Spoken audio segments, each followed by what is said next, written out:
Captain Zexai pressed his clawed hand against the cold metal surface of the ancient door. The symbols carved into it glowed faintly blue in the dim light of his scanner. He had been exploring ruins like this one for 15 years, but nothing had prepared him for what lay beneath the surface of Sigma-7. "Are you sure about this, Captain?" asked Lieutenant Morden, his voice shaking slightly through the comm unit. "The energy readings from down there are off the charts." Zexai smiled, showing his sharp teeth. As an Altarian, he lived for discoveries like this. His people had always been curious about the past, especially the stories their grandparents told about the legendary beings called humans. "That's exactly why we need to go in," he replied, pushing the heavy door open. It moved smoothly despite being thousands of years old. These readings matched the descriptions from the old stories. The two officers stepped into a vast chamber filled with strange machines.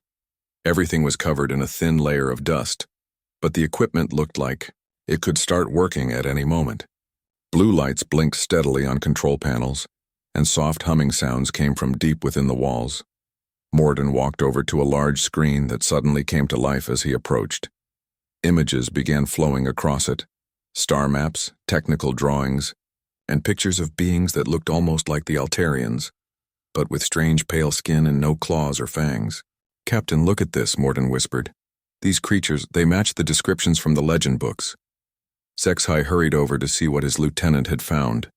The screen showed detailed records of battles, exploration missions, and scientific discoveries. But what caught his attention were the creatures in the images. They were smaller than most species in the galaxy, with soft-looking skin and no natural weapons. Yet the record showed them doing impossible things. "Look at this battle report," Zexai said, pointing to one section of the screen. "It says a single human ship defeated an entire fleet of Vorthan warships. That's impossible. The Vorthans had the most powerful military in known history." The records kept flowing. They showed humans surviving in the vacuum of space without protective suits for several minutes. They showed human ships traveling between stars faster than anyone thought possible. Most shocking of all, they showed humans fighting against enemies, 10 times their size and winning through pure determination. Morden touched another control, and a holographic image appeared in the center of the room. It showed a human male standing on the bridge of a starship. He was giving orders to his crew while enemy fire exploded all around them. The human never showed fear, even when it looked like his ship was about to be destroyed. "The voice recordings are intact," said a mechanical voice from the walls. Both officers jumped in surprise. They had not expected the computer systems to still be working. "Can you play them?" asked Zexai. The room filled with sounds of battle. They could hear human voices shouting orders, calling out warnings, and encouraging each other. What struck both officers was how calm the humans sounded even in the middle of terrible danger. "All weapons fire at will," came a clear voice from the speakers. "Protect the civilian ships at all costs." "Sir, we're outnumbered 50 to 1, shouted another voice. "Then we'll just have to be 50 times better than them," replied the first voice with what sounded like laughter. The battle sounds continued for several minutes. The two officers listened in amazement as the humans coordinated attacks, shared resources, and never once considered retreating. Even when their ship was badly damaged, they kept fighting. "This can't be real," Morden whispered. "No species fights like this." Zexai was studying other records on nearby screens. "Look at these medical reports," he said. "Humans could heal from wounds that would kill most of us. They could go without food and water for days. Some of them could even survive exposure to radiation that would kill other species instantly." More holographic displays activated around the room. They showed human settlements on dozens of different worlds, human scientists making breakthrough discoveries, and human diplomats making peace between warring species. In every image, the humans looked determined and confident, as if they believed they could solve any problem. "The legends were true," Zexai said quietly. "Every story our elders told us about the ancient Terrans, they were all true." The computer voice spoke again. "Warning. Long-range sensors detect unknown fleet approaching from deep space. Configuration matches no known species in database." Both officers froze. The ancient computer systems were somehow still connected to current sensor networks across the galaxy. "Show us," HFY commanded. A new holographic display appeared, showing a star map of local space. Dozens of red dots were moving steadily toward the Kepler Confederation from the empty void between galaxies. The ships were massive, larger than anything currently in service with any known species. Energy signatures unknown. The computer continued. Hull configuration suggests advanced armor and weapon systems. Estimated arrival at Confederation borders in 72 hours. Morden grabbed his captain's arm. "Sir, we need to report this immediately. If there's an unknown fleet heading toward Confederation space..." "Wait," HFY said, studying the display more carefully. "Computer, compare these ship designs to your historical records." The ancient system processed the request for several seconds. Then new images appeared alongside the sensor data. They showed human starships from thousands of years ago. The designs were nearly identical to the approaching fleet. "Match probability, 97%, announced the computer. "Recommendation, prepare for contact with human expedition fleet." The two officers stared at each other in shock. The legends were not just true, the humans were coming back.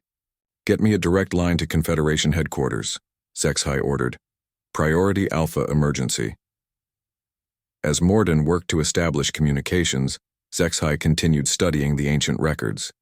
Everything the Confederation knew about warfare, technology, and survival had come from these legendary humans. They had been the teachers, the protectors, and the inspiration for every species that came after them. Now they were returning to a galaxy that had spent centuries telling stories about them, never believing those stories were real. The question was, what did they want? And were the current inhabitants of the galaxy ready to meet their legends face to face? On the display, the red dots continued their steady approach toward Confederation space, bringing with them answers that would change everything. Admiral Jake Morrison stood on the bridge of the UES Pathfinder, watching the stars slowly change as his fleet moved through space. He had been awake for only 3 days after 200 years in cryogenic sleep, but his body already felt normal, again. Humans adapted quickly to most situations. "Admiral, we're approaching the target sector," reported Commander Lisa Hayes from her station. "Long-range sensors are picking up multiple inhabited systems. The star charts from Earth were correct." Jake nodded, his weathered face showing the strain of command. Behind them, 11 other ships followed in perfect formation.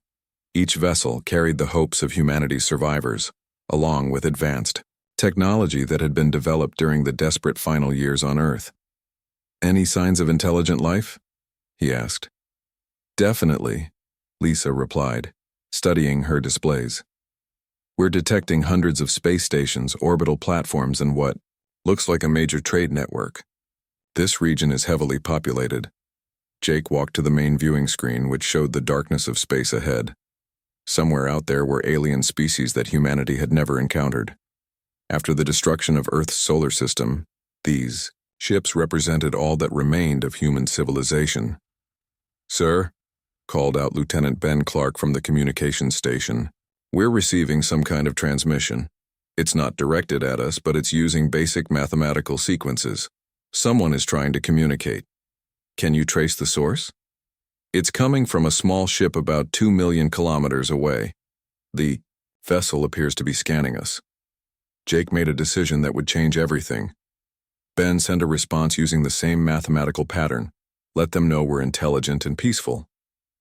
As Ben worked on the transmission, Jake thought about the 50,000 people sleeping in the colony ships that would arrive in a few months. They were depending on him to find them a new home, a place where humanity could rebuild and grow strong again. "Admiral," Lisa said suddenly, "you need to see this. The alien ship is moving toward us, but it's doing something strange." On the screen, they could see a small vessel approaching. What made everyone on the bridge stare was how the ship was moving. It was spinning and flashing lights in complex patterns, almost like it was dancing. "It's trying to show us it's not a threat," observed Commander Tony Martinez, the fleet's tactical officer. "Look at those movement patterns. No warship would expose itself like that." Jake smiled for the first time in days. Looks like we found ourselves some friendly neighbors. Ben, prepare for first contact protocols. The alien ship came to a stop, about 1,000 kilometers away, and began transmitting. This time, the signals were more complex, including images and what might be language. I'm getting visual data, Ben reported. The aliens are sending us pictures of their species and their worlds. They look like they want to establish peaceful contact. Jake studied the images appearing on their screens. The aliens were reptilian creatures with scales and large eyes. They seemed to have advanced technology, but their ships were much smaller than human vessels. Sir, Lisa said with excitement. In her voice, I think you need to hear this. The computer has been analyzing their transmissions and it found something incredible. What is it? They're using words that sound like ancient human languages. Not modern English, but something much older. It's like they learned our language from somewhere else. Before Jake could respond, the communication system crackled to life with a voice speaking broken English. Greetings, unknown vessels. We are Altarian patrol ship Swiftwing. You are humans, yes? The ancient ones from the legends? Everyone on the bridge fell silent. Jake felt his heart racing as he realized what this meant. These aliens knew about humans, even though no human had ever been in this part of the galaxy. Ben, open a channel, Jake ordered. This is Admiral Jake Morrison of the United Earthship Pathfinder. Yes, we are humans. How do you know about us?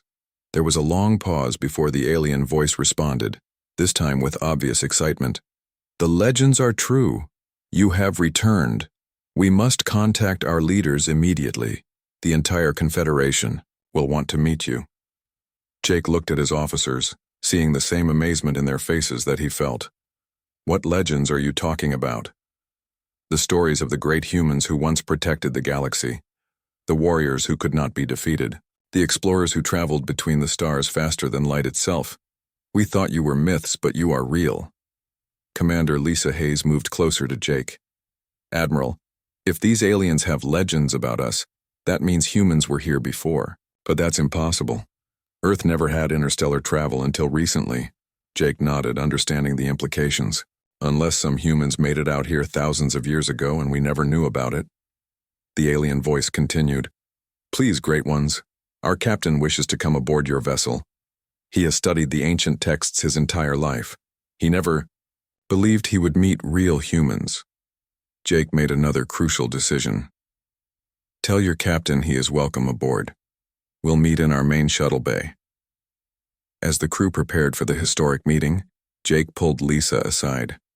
I want you to record everything that happens. If we're walking into some kind of mythology, I need to understand what these aliens expect from us. You think we might be in danger? I think we might be stepping into a role we never asked for, Jake replied.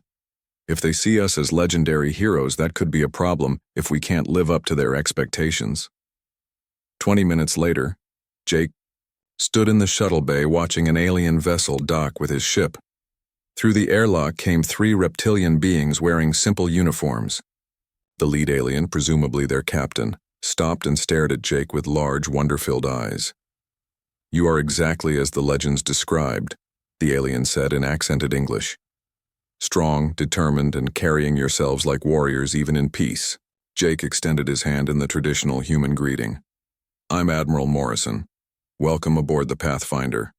The alien captain carefully took Jake's hand, his scaled skin cool to the touch. I am Captain Zexhai of the Altarian Security Council. Admiral Morrison, your arrival has been foretold in our most ancient texts. The Confederation has been waiting for your return for over 3,000 years. Jake felt the weight of destiny settling on his shoulders. Whatever humans had done in this galaxy long ago had created expectations that might be impossible to fulfill. But looking at the hope in the alien captain's eyes, he knew humanity would try their best to be worthy of the legends. The question was, what exactly had the ancient humans done to earn such reverence? And would Jake and his people be able to live up to the stories that had kept alien civilizations believing in them for thousands of years? Supreme Overlord Vexmore stood in the command center of his flagship, studying the reports that had just arrived from Confederation space. His red eyes glowed with interest as he read about the human fleet that had supposedly appeared from nowhere. So, the myths are real, he said to his second-in-command, General Krathek. After all these years of hearing stories about the legendary humans, they actually exist. Krathek shifted nervously beside his leader. Sir, our spies report that the Confederation is celebrating. They believe these humans will help them resist our expansion. Vexmore laughed, a harsh sound that echoed through the bridge. Perfect. If we can capture these humans and study their technology, the Dominion will become unstoppable. Prepare the assault fleet. 3 star systems away, Commander Rick Turner was reviewing security reports aboard the UES Lightning when his sensors officer called out urgently. Commander, I'm detecting massive fleet movements in Dominion space. It looks like they're assembling for a major operation. Rick moved to the tactical display, his experienced eyes quickly analyzing the data.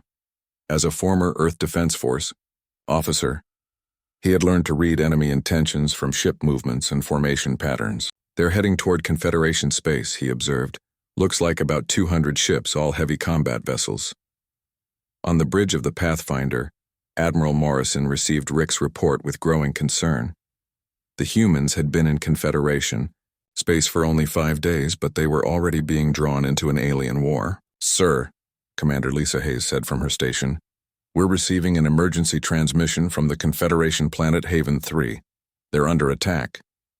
The main screen showed the blue-green world of Haven 3, home to over 50 million Confederation citizens. But now the planet was surrounded by Dark Dominion warships that were firing energy weapons at the surface. Captain Zexhai, who had remained aboard the Pathfinder as a liaison, stepped forward with desperation in his voice. Admiral, Haven 3 is a civilian world. They have no military defenses. The Dominion is targeting cities full of families and children. Morrison felt something cold settle in his chest. Throughout human history, one thing had always triggered their deepest rage: attacks on innocent people. The humans had traveled across the galaxy to find peace, but they could not stand by while civilians were murdered. Lisa, how long until our fastest ship can reach Haven 3? The Lightning can be there in 40 minutes at maximum speed. Morrison opened a channel to Rick. Turner. Commander, this is Morrison. You're authorized to engage enemy forces at Haven 3. Protect those civilians at all costs. Understood, Admiral. We're already on our way. The UES Lightning was one of humanity's newest destroyer-class ships, built during the final desperate years before Earth's fall. It was fast, heavily armed, and designed for exactly this kind of mission. Captain Sam Phillips commanded the Lightning with a crew of 120 humans who had all volunteered for the most dangerous assignments. When Rick Turner gave him the order to engage, Sam smiled grimly. All hands, this is the captain, he announced over the ship's communication system. We're going into battle to protect innocent people. Remember your training, trust your teammates, and show these Dominion forces what humans do to bullies. The Lightning dropped out of hyperspace at the edge of the Haven 3 system and immediately came under fire from 30 Dominion warships. The enemy had expected to face Confederation vessels, which were lightly armed and focused on exploration rather than combat. They were not prepared for a human warship. Sam Phillips had learned space combat during the brutal war that destroyed Earth's solar system. He understood that in battle, hesitation meant death, and mercy was a luxury that got innocent people killed. All weapons, target the ships closest to the planet, he ordered. Maximum firepower. The Lightning's guns opened fire with devastating effect. Human weapons technology had advanced rapidly during their final war, driven by the absolute necessity of victory or extinction. Each shot from the Lightning could punch through armor that would stop most Confederation weapons. The first Dominion ship exploded in a brilliant flash of light. The second lost power and began drifting helplessly. The third tried to run, but human targeting systems were faster and more accurate than anything the Dominion had encountered. Sir, called out Lieutenant Jenny Walsh from the weapons station, the enemy ships are trying to surround us. They're moving into attack formation. Sam's response was something the Dominion forces would remember for the rest of their lives. Instead of retreating or calling for help, he ordered his ship to charge directly into the center of the enemy formation. All power to forward shields and weapons, he commanded. We're going through them. What happened next became legendary throughout both Confederation and Dominion space. The Lightning, a single human destroyer, flew straight through a formation of 30 enemy warships firing in all directions. Sam's crew worked with the kind of coordination that only came from absolute trust in each other and their mission. Dominion ships tried to respond, but they had never faced an enemy that fought with such intensity. Human crews could process information faster, react more quickly, and make decisions under pressure that seemed impossible to other species. Target their command ship, Sam ordered. If we take out their leader, the rest might surrender. The Lightning's main guns locked onto the largest Dominion vessel and fired repeatedly. The enemy ship's shields collapsed under the assault, and secondary explosions began tearing through its hull. On the planet's surface, millions of Confederation citizens watched in amazement as a single human ship fought an entire enemy fleet. The legends they had heard all their lives were playing out before their eyes. "Sir," reported the communications officer, "the Dominion commander is requesting permission to surrender." Sam looked at the burning wreckage of enemy ships floating around his vessel. In less than 20 minutes, the Lightning had destroyed or disabled 28 of the 30 attacking ships. The remaining 2 were trying to escape. "Tell them to withdraw from Confederation space and never come back," Sam replied. "If we see them attacking civilians again, we won't be so merciful next time." As the surviving Dominion ships limped away from Haven 3, the planet's population began celebrating. They had been saved by a single human ship, just like in the ancient stories. But across Dominion space, Supreme Overlord Vexmore was studying the battle reports with growing anger. The humans had humiliated his forces and made him look weak in front of his own people. "Assemble the main fleet," he ordered. "Every ship, every weapon, every soldier. If the humans want a war, we'll give them one they'll never forget."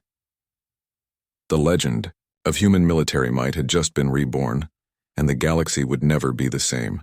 Supreme Overlord Vexmore stood before the largest fleet in Dominion history. 800 warships floated in perfect formation around his massive flagship, the Destroyer of Worlds. Each vessel was loaded with weapons and filled with soldiers, ready to prove that the Dominion was still the most powerful force in the galaxy. "Today we crush the human myth forever," Vexmore announced to his commanders. "These so-called legendary warriors are just another weak species that got lucky. When we destroy their fleet, the Confederation will surrender and the galaxy will bow before us." General Krathek reviewed the battle plans one final time. "Sir, our scouts confirm that the humans have only 12 ships in this sector. Even if they fight like the stories claim, they cannot possibly defeat 800 of our best vessels." Vexmore smiled coldly. "Exactly.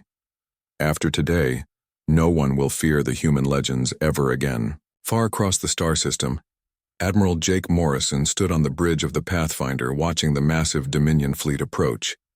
His tactical officers had been analyzing the enemy formation for hours, and the numbers were overwhelming. 800 ships, Commander Lisa Hayes reported quietly. "Sir, maybe we should withdraw and wait for reinforcements from the colony fleet." Jake shook his head. "The colony ships won't arrive for 3 months, and they're not military vessels. If we run now, the Dominion will have time to conquer the entire Confederation." Commander Tony Martinez looked up from his tactical display. "Admiral, I recommend we implement Protocol Omega." Lisa turned toward Tony with surprise. "Protocol Omega? That strategy hasn't been used since the Earth Defense War. Are you sure?" Jake nodded slowly. Protocol Omega was humanity's most desperate battle tactic, developed during the final days when Earth was surrounded by enemy forces. It required every ship to act independently while maintaining perfect coordination with the fleet. "Send the signal to all ships," Jake ordered. Protocol Omega is now in effect. Throughout the human fleet, captains received the order they had hoped never to hear. Protocol Omega meant fighting against impossible odds with no chance of retreat. It meant every ship would fight until victory or death. Captain Ryan Foster commanded the heavy cruiser UES Retribution, the most heavily armed ship in the human fleet. When he received the Protocol Omega signal, he gathered his crew in the main briefing room. "We're about to face 800 enemy ships with just 12 of our own," he told them. "The odds are terrible, but remember who we are. We're humans. We don't surrender, we don't retreat, and we don't abandon our friends." His crew responded with determined nods. They had all volunteered for this mission knowing they might never see Earth again. Now they would prove that human courage was more than just a legend. The battle began when the Dominion fleet opened fire from maximum range. Thousands of energy beams and missiles filled the space between the two forces. Most species would have been destroyed in the first few seconds of such an overwhelming attack. But the human ships didn't fight like other species. Instead of forming a defensive line, they scattered in all directions like a pack of wolves. Each ship moved independently, using speed and unpredictable maneuvers to avoid the enemy fire. Captain Foster took the Retribution straight into the center of the Dominion formation. His ship was surrounded by 40 enemy vessels, all firing at once. Any other commander would have tried to escape or called for help. Foster did something that shocked the Dominion forces. He ordered all power transferred from shields to weapons and charged directly at the largest enemy ship. "All guns, continuous fire," he commanded. "Ram speed." The Retribution's weapons blazed as it accelerated toward the enemy flagship. Foster had learned during the Earth War that sometimes the best defense was an attack so fierce that enemies couldn't react in time. The Dominion ship tried to turn away, but Foster had calculated the collision course perfectly. At the last second, he fired his ship's emergency thrusters and scraped along the enemy hull, his weapons tearing massive holes in their armor. Meanwhile, Captain Ben Clark in the reconnaissance ship Ranger was demonstrating why human pilots were feared throughout the galaxy. His small, fast ship darted between enemy vessels, targeting their weapon systems and engines with surgical precision. "Commander Walsh, target that ship's power core," Ben ordered his weapons officer. "One shot. Make it count." The Ranger's single heavy cannon fired once, and the Dominion cruiser exploded in a brilliant flash. Ben immediately moved to his next target, never staying in one place long enough for the enemy to get a clear shot. Across the battlefield, similar scenes played out as human ships fought with a combination of skill, courage, and pure determination that the Dominion had never encountered. Each human captain made decisions that seemed insane but somehow worked. Lieutenant Colonel Dan Brooks led a boarding party from the assault ship Guardian onto the Dominion command vessel. His team of 20 Marines fought their way through corridors, filled with enemy soldiers, using tactics that confused and terrified their opponents. "Human warriors don't fear death," one captured Dominion officer would later tell his interrogators. "They fight like they've already died and have nothing left to lose." Brooks personally confronted Supreme Overlord Vexmore in the command center of the enemy flagship. The alien leader was twice the size of any human, with natural armor and deadly claws. But when Brooks walked into the room carrying only a basic rifle, Vexmore stepped backward in fear. "You're just stories," Vexmore said, his voice shaking. "Humans are supposed to be myths." Brooks smiled grimly. "Surprise?" The fight lasted only seconds. Brooks moved with the speed and precision that came from years of combat training, while Vexmore had grown soft from years of commanding from safety. When it was over, the Supreme Overlord was on his knees, defeated by a human who stood barely half his height. Throughout the star system, the impossible was happening. 12 human ships were systematically destroying a fleet of 800 enemy vessels. The Dominion forces, who had expected an easy victory, found themselves fighting opponents who refused to give up no matter how badly outnumbered they were. "Sir," reported the communications officer on the Pathfinder, "the remaining Dominion ships are requesting permission to surrender." Admiral Morrison looked at the tactical display. Of the 800 enemy ships, fewer than 50 were still capable of fighting. The rest were either destroyed or drifting helplessly in space. "Tell them to withdraw from Confederation space immediately," Morrison ordered. "If they ever attack innocent people again, we won't show mercy." As the surviving Dominion ships limped away from the battlefield, news of the incredible victory spread across the galaxy. The human fleet had done the impossible, proving that the ancient legends were not just stories, but historical fact. In the Confederation capital, billions of citizens watched the battle recordings in amazement. The humans had saved them all, just like the old stories promised they would. But for Admiral Morrison and his crews, the victory was bittersweet. They had proven themselves worthy of the legends, but at a terrible cost. The galaxy now expected them to be heroes, protectors, and saviors. The question was, could 12 ships and their crews live up to the hopes of an entire galaxy? News of the great battle spread across the galaxy faster than anyone had expected. Within days, worlds that had suffered under Dominion rule for decades began declaring independence. The impossible victory of 12 human ships against 800 enemy vessels had given hope to billions of oppressed beings. Admiral Jake Morrison sat in his quarters aboard the Pathfinder, reading reports from across Confederation space. Every message told the same story. People everywhere were celebrating the return of the legendary humans. "Admiral," Commander Lisa Hayes called from the bridge, "we're receiving a priority transmission from the Confederation High Council. They want to address the entire galaxy about the human victory." Jake made his way to the bridge where the main screen showed Prime Minister Kolvash of the Confederation. The elderly alien leader looked tired but happy as he began his speech. "Citizens of the galaxy," Kolvash announced, "the legends our ancestors told us were true. The humans have returned, and they have proven themselves to be everything the old stories claimed. They are our protectors, our saviors, and our friends." Jake felt uncomfortable as he listened to the speech. The Confederation was treating humans like gods, but Jake knew better. They were just people who had refused to give up when things looked hopeless. "Sir," Lisa said quietly, "maybe you should tell them the truth about us. Let them know we're not perfect." Before Jake could respond, Captain Zexai approached from across the bridge. The Altarian officer had become a good friend during the past weeks, serving as a bridge between human and Confederation cultures. "Admiral Morrison," Zexai said, "I have a request from my government. They want to establish a permanent alliance with humanity. They're offering us territory, resources, and full membership in the Confederation." Jake nodded thoughtfully. "What would they expect from us in return?" "Protection," Zexai replied honestly. "They want to know that if another threat appears, humans will fight for them like you fought at Haven 3. That afternoon, Jake called a meeting of all his ship captains. They gathered in the Pathfinder's main conference room to discuss humanity's future in the galaxy. Captain Sam Phillips, hero of the Haven 3 battle, spoke first. "Admiral, these people need us. The Dominion might be defeated, but there are other threats out there. We could make a real difference in their lives."